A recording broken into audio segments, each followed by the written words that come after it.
bonjour à tous, je suis ravie de vous retrouver. Ravie de vous retrouver d'un autre endroit. J'ai descendu un petit peu plus vers le sud. Alors je suis à midi moins le quart, comme on dit dans cette région. Arrivant de la Drôme, je suis à Chabeuil, je suis pas très loin de Valence. Donc voilà, nous sommes en direct, je vais attendre les premières connexions. C'est Fred qui prend la tête. Merci, bonjour Fred, coucou à toi. Bonjour à tous, merci d'arriver si nombreux. C'est chouette de pouvoir vous retrouver, c'est chouette. Et dites-moi d'où vous me regardez, comme ça j'ai l'impression de voyager un peu avec vous, vous voyagez avec moi. Et on partage ce grand voyage ensemble. Bonjour Isabelle, bonjour Marie, bonjour Adeline. Coucou Adeline, la famille est au rendez-vous. Bonjour Nathalie, bonjour Morgane. C'est chouette de vous avoir. Je vais laisser le temps à chacun de se connecter. J'avais envie de vous parler de ce thème qui me tient vraiment à cœur. Bonjour Morgane, bonjour Nancy, bonjour Sophie. Alors vous arrivez d'où? Dites-moi d'où vous me regardez. Bonjour Michel, merci de porter mon livre. Une grande gratitude pour tous les libraires aussi que je vois connectés. C'est toujours un grand bonheur de vous avoir avec moi. Alors dites-moi, oui, d'où vous êtes connectés. Moi je suis descendue, donc comme je vous disais, un tout petit peu plus bas. Je descends, là me voilà partie en grande brasse vers le sud. Je vais bifurquer la semaine prochaine par l'Italie. Je vais faire un tour du côté du Mont Blanc et puis ensuite je descends vraiment vers le Grand Sud. Et ce sera chouette de vous retrouver aussi. Alors vous allez me suivre et puis je vais vous suivre pendant tout cet été. On va continuer les lives au rythme d'un ou deux par semaine, enfin un par semaine ou un tous les 15 jours plutôt. Et je traverserai les régions. J'ai même pris l'initiative d'aller dans les librairies. Je vous laisserai quelques livres dédicacés, comme ça si vous passez par là, bien, vous n'aurez plus qu'à demander aux libraires et je vous dédicacerai quelques livres. Je ne vais pas faire des signatures avec le Covid, je crois que c'est un peu arrêté pour l'instant, mais je passerai dans les librairies un peu au dernier moment et puis je laisserai quelques livres dédicacés, comme ça vous aurez une trace. Merci de me retrouver si nombreux pour ce nouveau thème, un thème qui me tient particulièrement à cœur, qui est le thème du corps, parce que pendant des années, je n'ai pas vraiment pris conscience du corps. C'est-à-dire on sent notre corps, on est bien avec notre corps. Moi, j'ai passé des années un peu dans ma tête. Et puis, j'écoutais pas les messages de mon corps, ce qui m'a valu quand même pas mal de problèmes de santé. Pas mal de problèmes d'opération même, simplement parce que je n'entendais pas mon corps. Et il m'a fallu des années et des années avant de comprendre que le corps parlait et qu'il y avait plusieurs dimensions. Déjà la dimension effectivement de la compréhension mentale, mais aussi la dimension des émotions. On en a parlé à travers ces différents lives. Et les émotions nous parlent avec des messages clairs. On l'a vu à travers, on a fait différentes conversations autour de ça ensemble et on pourrait y revenir sur les émotions parce qu'évidemment c'est un langage qui est extrêmement important. Mais le langage du corps, moi je l'entendais pas du tout. Et alors il se manifestait, il m'expliquait qu'il y avait des problèmes, mais que je les entendais pas. Et au final, j'ai énormément souffert corporellement parce que j'entendais pas ces messages. Alors évidemment, au bout d'un moment, à force de s'entêter et de rien comprendre, à un moment, la santé parle encore plus fort, et puis parle encore plus fort, et puis à un moment, on est obligé de s'arrêter et puis de comprendre ce qui se passe. Alors j'avais envie de parler de ce thème parce que non seulement c'est pour moi un thème important, et c'est vrai que je trouve ça dommage qu'on n'en parle pas assez, je trouve ça dommage qu'il n'y ait pas un apprentissage même à l'école, plutôt que de nous apprendre les mathématiques, la physique, dont on ne sert plus jamais après. En tout cas pour moi, le vrai sujet c'est plutôt d'aller comprendre qui on est à travers notre alignement mental, mais notre alignement aussi émotionnel, et puis cet alignement du corps, parce que quand on comprend les trois dimensions, quand on entend même ces trois dimensions, eh bien forcément ça change un peu la donne. Ça change un peu la donne, et en même temps c'est un apprentissage presque permanent au quotidien. Et quand j'ai commencé à m'intéresser vraiment au corps, quand j'ai commencé à me réveiller face à des problèmes cardiaques que j'avais eus, je me suis fait opérer du cœur, je me suis fait opérer du ventre, je me suis fait opérer de plein d'endroits en fait. Je passais presque une année sur deux sur le billard pour réparer un truc. Tout simplement parce que je comprenais pas que mon corps avait envie de me dire qu'il y avait quelque chose qui n'allait pas, quelque chose qui n'était pas aligné avec moi. Et bien souvent, quand quelque chose n'allait pas ou n'était pas en accord avec ce que je ressentais au fond ou ce que je voulais dans la vie, naturellement le corps était en résistance. J'ai eu la chance de ne pas avoir de maladies très graves, sinon je serais plus là pour vous en parler, mais à chaque fois c'était toujours au bord du fil, jusqu'à avoir un arrêt cardiaque d'ailleurs. Je fais un arrêt cardiaque il y a quelques années, où là le corps dit stop. Et j'avais pas toujours compris. Ce qu'on m'a expliqué, c'est que, et ça a changé un peu ma donne, c'est que la maladie, c'est la bonne santé qui s'exprime. C'est le mal qui dit quelque chose. La maladie, mal a dit, ça veut dire le mal, la bonne santé qui est en train d'exprimer quelque chose qui n'est pas en accord avec ce qu'on peut ressentir. Et puis il y a non seulement, et ça c'est deux dimensions extrêmement importantes à comprendre, et puis après on va rentrer dans le vif du sujet, parce que j'ai vécu tout récemment un épisode, après le déconfinement, je vous en parlais. Mais une autre chose qui est très importante à comprendre, c'est que la maladie s'exprime, donc la bonne santé est en train de s'exprimer que quelque chose ne va pas ou n'est pas en accord avec soi. Mais au-delà de ça, c'est pas forcément une généralité, c'est-à-dire que ça nous concerne nous directement. Ce que je veux dire par là, c'est que quand on comprend que finalement c'est notre perception à nous, alors naturellement ça détend quelque chose, et quoi qu'on puisse vivre, finalement, à partir du moment où c'est notre perception, on peut changer notre perception, changer d'angle de caméra pour pouvoir voir les choses d'une autre façon quand on écoute le corps. Alors pour rentrer concrètement dans le vif du sujet, après le déconfinement, pour ceux qui m'ont suivi, je suis partie à la campagne, à 90 km de Paris, et j'ai retrouvé ma maison de campagne, les champs, les blés. Et après avoir été enfermée 5 semaines, moi je suis quelqu'un qui marche beaucoup, j'ai eu besoin donc de marcher, de récupérer les 5 semaines que j'aime pas marcher. Je commençais à être comme un lion en cage. Et donc je suis partie marcher énormément. Et puis c'était une période de ma vie, et c'est une période de ma vie d'ailleurs où j'ai décidé de changement de lieu de vie. Certains le savent, je pars dans le sud pour aller chercher une maison dans le sud, pour réellement habiter dans le sud. Mais donc des choix de vie qui étaient pas forcément faciles, avec des changements radicaux. Moi je vis à Paris depuis que je suis née quasiment, et même si j'ai beaucoup voyagé, ma racine était à Paris. Et donc c'était des choix de vie un peu différents, avec des remises en question pendant ce Covid qui ont été parfois difficiles, donc avec beaucoup d'émotions.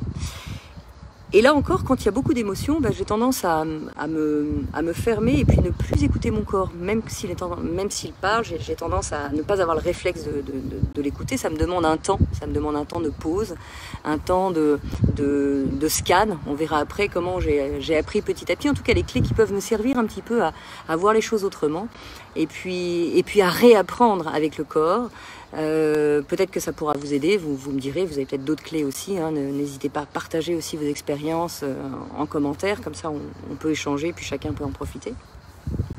Mais donc je me suis retrouvée à la fin de ce déconfinement à partir à la campagne et puis marcher beaucoup pour finalement compenser le manque que j'avais dans le corps de ne pas marcher autant. Sauf que il y avait plutôt une agitation mentale qui faisait que je marchais 20-25 km par jour et j'écoutais plus tellement mon corps.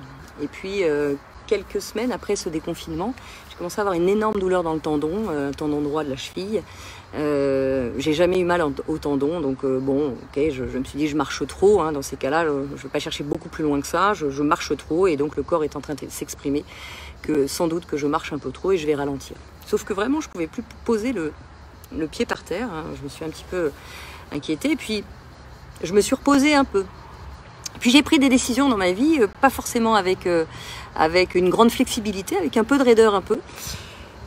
Et quand j'ai compris qu'il y avait peut-être quelque chose lié à cette décision, naturellement mon tendance a arrêté de me faire souffrir parce que finalement c'était simplement un besoin de me dire attends, écoute, il y a un problème ou il y a quelque chose que tu n'as pas fait ou tu as fait un non-choix ou le non-choix est un choix aussi mais qui n'est pas toujours en accord avec soi.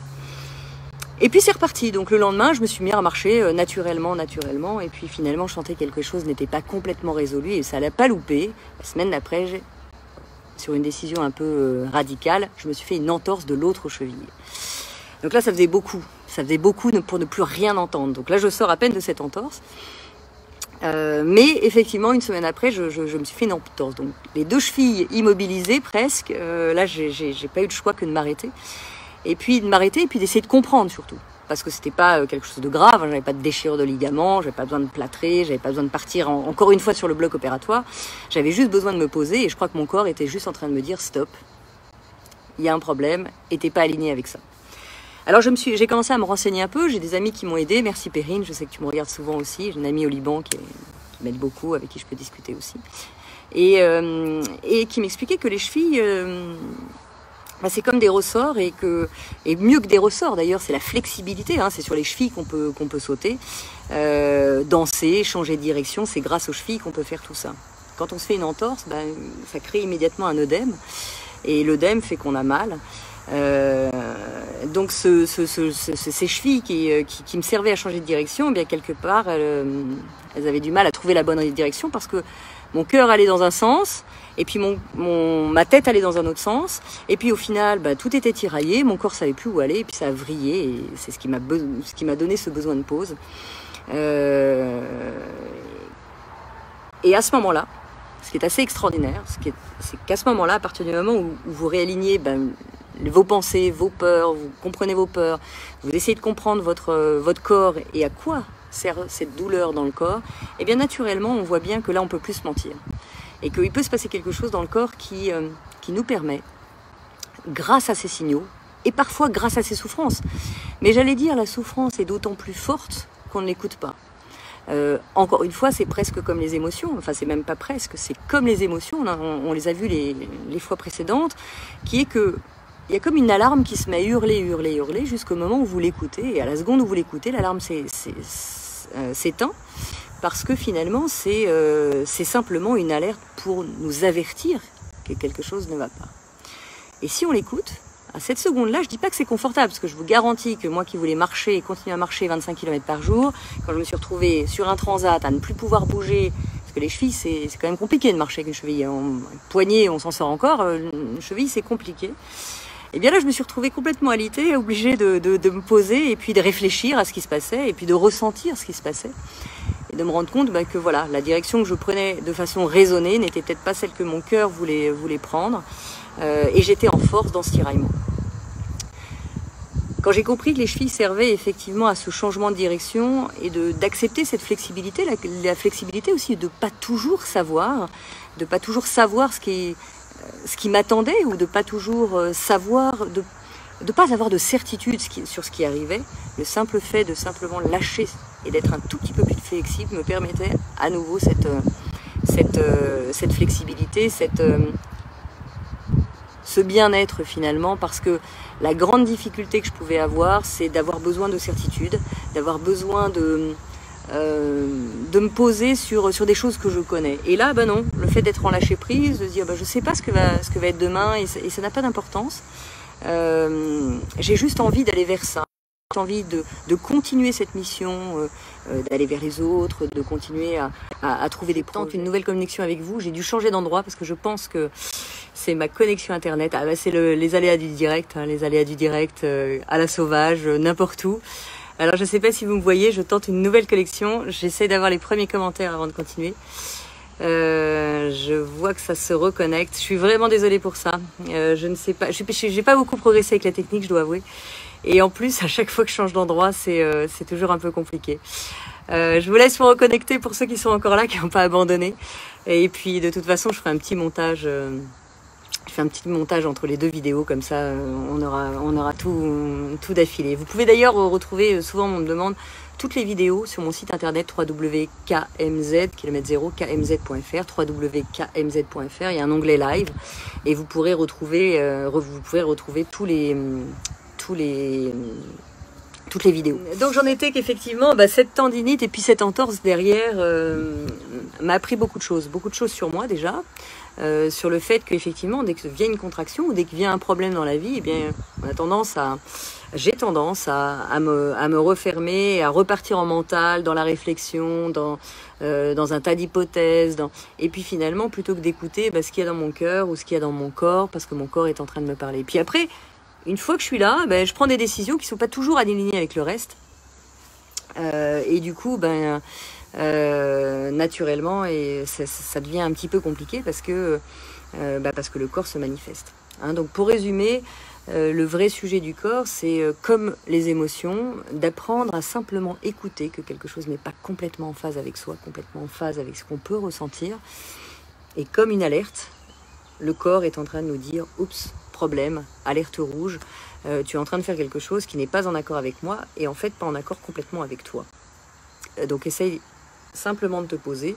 Et effectivement, dans cette entorse, avec cet œdème, j'ai pas eu d'autre choix que de me poser complètement, de m'allonger et puis de réfléchir, mais de réfléchir et puis aussi d'entendre le reste de la réflexion. Et donc de réfléchir ailleurs que dans ce mental qui a tendance à nous mettre un tas d'hypothèses qui ont tendance à finalement à rester à un niveau mental, mais plus du tout à un niveau corporel ou à un niveau émotionnel.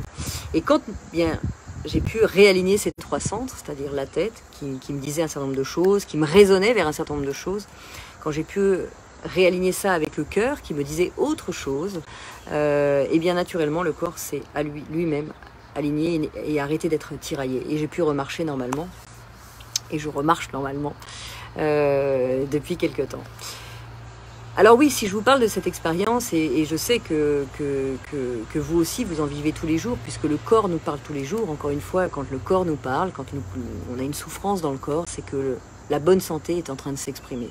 La bonne santé est en train de nous dire que quelque chose ne va pas, ou que nos réflexions ne vont pas, et ne sont pas en phase avec qui nous sommes, ou avec ce que nous ressentons. Et ce qui est très important de comprendre, ce que je vous disais tout à l'heure, je ne sais pas si vous avez pu l'entendre, je suis vraiment désolée pour cette connexion un peu rocambolesque, ce qui me fait dire que je ferais bien de faire des lives là où je suis sûre d'avoir une bonne connexion, mais en même temps ça perd l'instinct de ce que j'ai à vous raconter. Ce que je voulais vous dire, ce que je disais tout à l'heure, et ça c'est vraiment un point vraiment primordial, c'est qu'encore une fois, il ne faut pas prendre le message du corps pour argent comptant. Moi, dans ce que me disaient les chevilles, c'est que j'avais beaucoup de mal à prendre une direction, j'avais beaucoup de mal à changer de direction, je ne savais pas forcément sur quel pied danser, j'étais en force, et ça c'est le premier degré, et c'est une réalité. Mais c'est ma réalité. À partir du moment où on peut prendre un peu de recul sur notre réalité, qui est, mais finalement, est-ce que je pourrais pas être un tout petit peu plus flexible, puisque c'est le message du corps? Est-ce que j'ai besoin de faire des choix immédiatement? Est-ce que j'ai besoin de...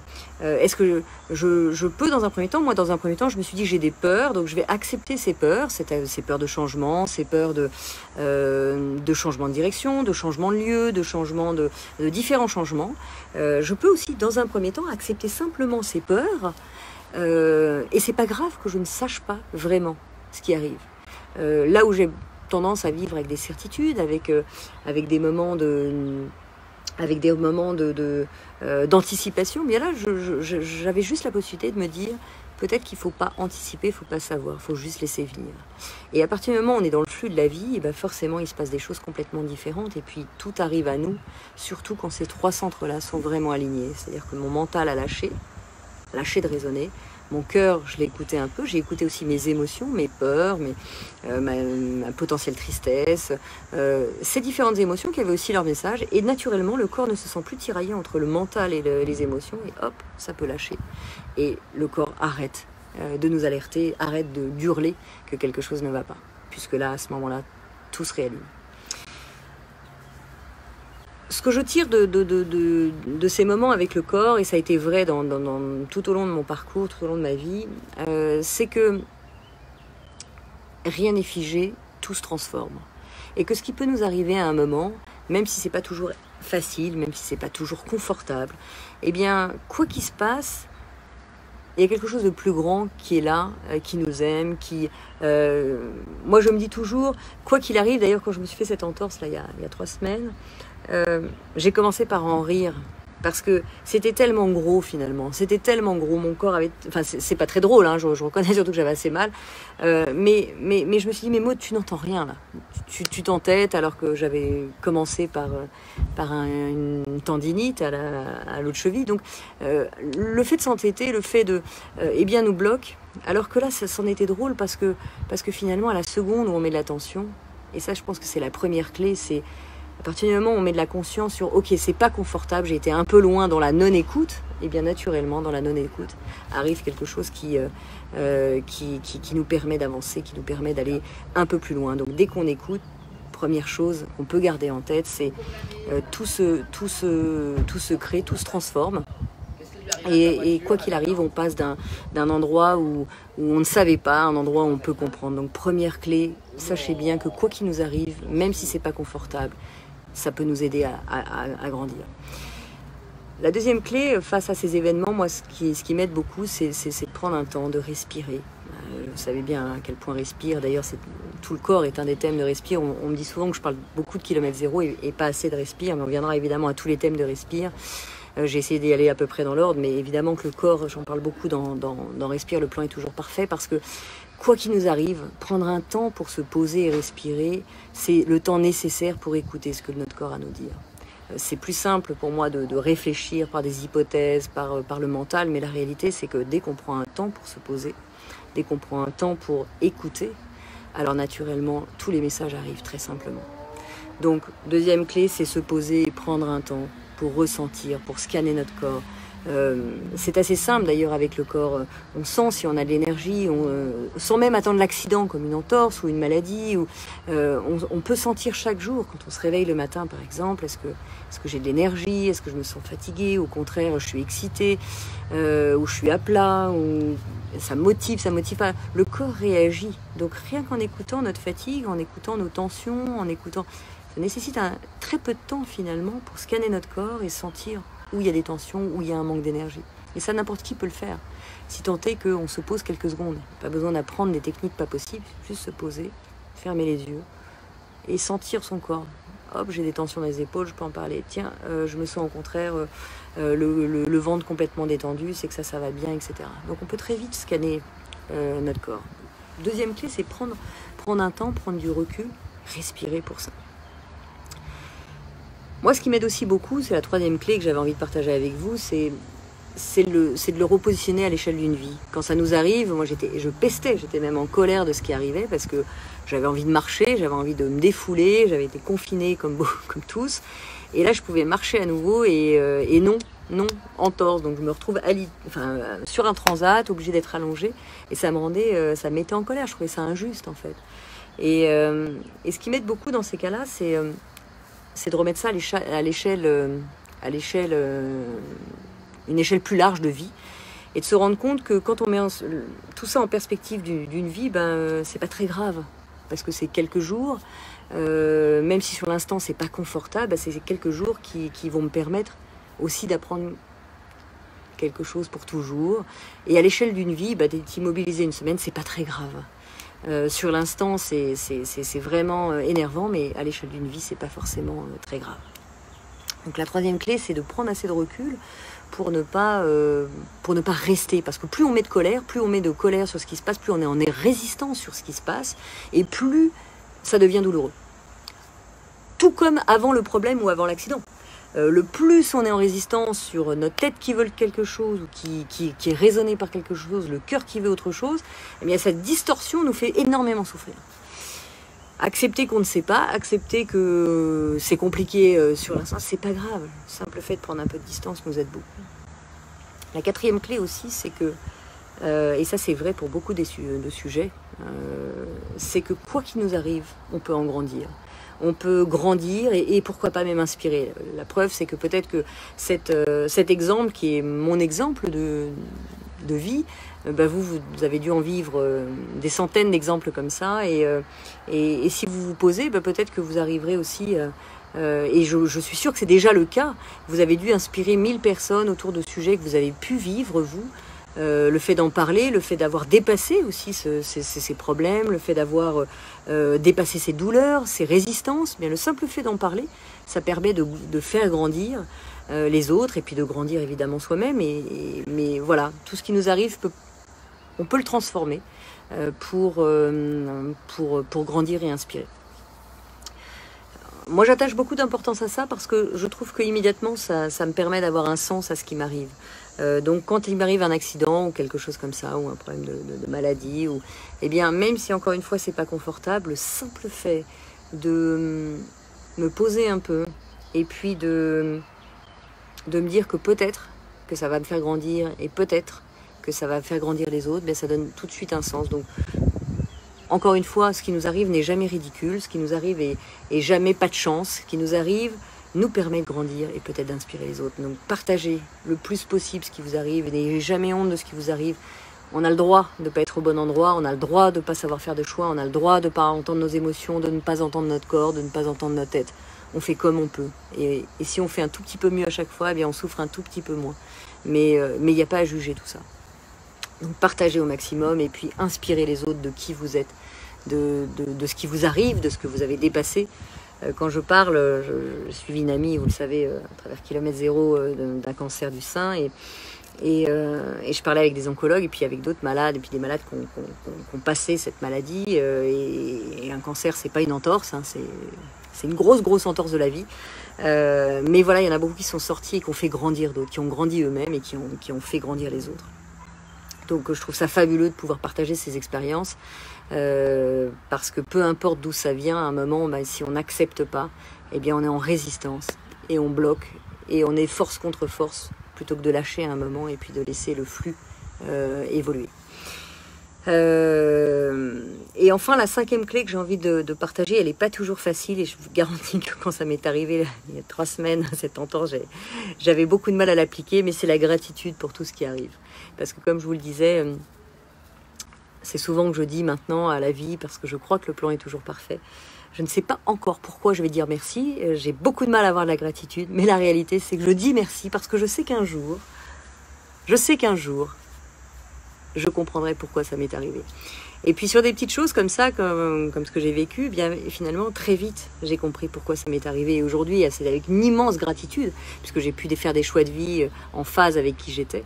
J'ai une immense gratitude pour ce qui est arrivé, puisque maintenant, grâce à ce corps, grâce à cette entorse, grâce à cette tendinite juste avant, eh bien j'ai pu prendre des directions qui me convenaient complètement et qui étaient complètement alignées avec moi.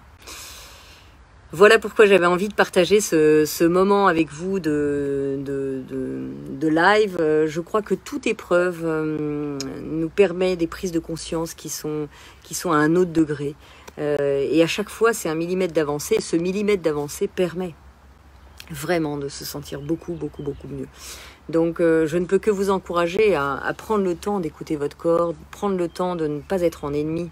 Vous voyez bien que les émotions, même si on n'a pas l'habitude de les écouter, même si elles sont compliquées à écouter, eh bien la réalité, c'est pas qu'elles sont compliquées, c'est qu'on n'a pas appris, donc on n'a pas conscience qu'il y a cette dimension à écouter. Parce que la réalité, c'est que c'est extrêmement facile d'écouter ces émotions. Comme on l'a vu, il y a des messages très clairs à chaque fois, hein, je le répète, la peur, le danger, la colère, c'est lié à l'irrespect ou l'injustice, la tristesse, c'est lié à une perte, la joie, c'est notre alignement parfait. Donc, à chaque fois, c'est le même message pour les émotions. Il y a quelque chose à comprendre. Et bien pour le corps, c'est pareil. Il y a quelque chose qui n'est pas aligné. Et le corps nous parle à sa façon de ce qui ne va pas, de ce qui n'est pas aligné. Donc prenez le temps de scanner votre corps. Prenez le temps d'écouter. Moi, chaque matin, quand je me lève, je vérifie que j'ai mal nulle part. Je vérifie où sont mes tensions. Et je mets de l'attention sur ces tensions. Ce qui fait que naturellement, ça réduit d'un cran les choses. Voilà, partagez vos expériences et n'hésitez pas même à les partager en commentaire après le live, on pourra y revenir. J'ai des milliards de choses à vous parler, à partager avec vous sur le corps. Mais n'hésitez pas, comme ça on peut repartir de vos expériences, on peut partager vos expériences. Moi je partage les miennes avec vous et quoi qu'il arrive, ne jugez jamais ce qui vous arrive, au contraire, servez-vous-en de catalyseur et puis d'effet de levier. En finance, on appelle ça un effet de levier, c'est-à-dire que de ça, on grandit, mais de façon exponentielle en un rien de temps. Donc, merci à vous de votre indulgence sur ces lives. Hein. Je suis désolée, c'est pas toujours au point. La technique est pas toujours au point. J'ai une espèce de pied un peu branquignol. Je me connecte un peu n'importe où. Alors là, je suis dans la famille. Il y avait plein de monde dans la maison. Je me suis isolée derrière le jardin. Pour déranger personne et voilà, donc c'est toujours un peu de l'impro, mais c'est toujours un immense plaisir de vous retrouver et je lis évidemment tous vos commentaires après. Si vous avez des questions, posez-les, n'hésitez pas, et puis je tenterai d'y répondre, pourquoi pas à travers un prochain live. Je vous souhaite tous en bonne forme, je continue à prendre soin de vous, continuez à faire attention à vous. Je crois que l'aventure n'est pas complètement finie, que le Covid, je crois qu'il circule encore pas mal. Alors, moi, je fais aussi un peu attention, même si je pars maintenant en France à différents endroits. J'ai hâte de vous retrouver, et vraiment hâte de vous retrouver. Beaucoup me demandent pour la tournée, les dates vont être mises à jour sur mon site internet, hein, www.kmz.fr. Les prochaines rencontres commencent en septembre. Je viens à Vannes en septembre. Et puis après, il y a toute une tournée un peu partout en France. Donc oui, on va se revoir très très vite. En attendant, on continue les lives. On se retrouve à différents moments. Et puis je vous espère, vous, bien avancer. On fait des pas ensemble, on avance ensemble, on bouge ensemble. Et c'est ce qui fait que je crois qu'on est au bon endroit. Donc merci de votre belle énergie, merci d'être toujours là avec moi. On se retrouve vite. La semaine prochaine, Je vous fais rencontrer une personne, il y en a beaucoup qui doivent la connaître, qui s'appelle Ilios Kotsu, en fait, qui travaille, enfin, qui fait beaucoup de travaux avec Christophe André, Alexandre Jolien, Frédéric Lenoir aussi, Christophe André, Alexandre Jolien et Mathieu Ricard, bien sûr. Donc voilà, c'est quelqu'un que je trouve très très inspirant, qui travaille beaucoup sur la pleine conscience. Et dimanche prochain à 17h30, bien, on se fait un petit moment avec lui. J'avais envie de partager aussi cette rencontre. Je ne le connaissais pas directement, mais j'ai écouté son travail. Je vous invite d'ailleurs à aller voir sa page. Et voilà, il a fait de très belles interviews avec des gens très inspirants et lui-même est extrêmement inspirant. Donc voilà, j'avais envie de partager cette rencontre avec vous. Donc dimanche prochain à 17h30, ben, on se retrouve avec Ilios Kotsu. En attendant, je vous embrasse très très fort. Je regarde, oui, je vois des merci de partout. Je regarde, je lis en même temps vos petits commentaires. Marseille, oui, je passerai à Marseille. Je vais descendre de Marseille jusqu'à Nice, hein, donc je vais faire toute la côte. Donc ce sera un plaisir. Oui, j'ai eu plein de messages de Bornes-les-Mimosas aussi. Je vais passer à Bornes-les-Mimosas. C'est bien probable que d'ailleurs je m'arrête un petit moment par là-bas. Je vais remonter, voilà, de Sanary. Je vais les faire une par une. Donc oui, je vais traverser la France des Grands Ouest.